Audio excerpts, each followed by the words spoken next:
Kepala Badan Nasional Pengelola Perbatasan sekaligus Menteri Dalam Negeri Tito Karnavian mengungkapkan cara kelompok kriminal bersenjata mendapatkan pasokan senjata.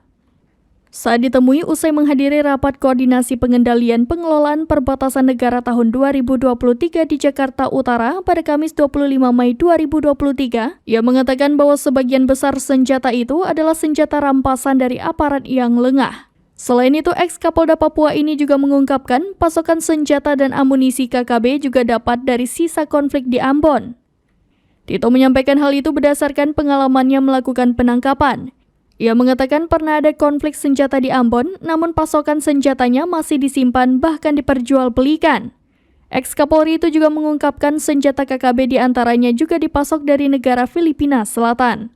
Menurutnya, Filipina Selatan memiliki home industri senjata dengan kualitas bagus yang didistribusikan melalui jalur laut bahkan udara.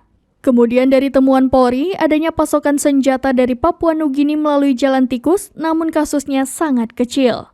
Ia juga menegaskan pasokan senjata dari Papua Nugini bukan atas negara itu, melainkan dari elemen-elemen orang tertentu.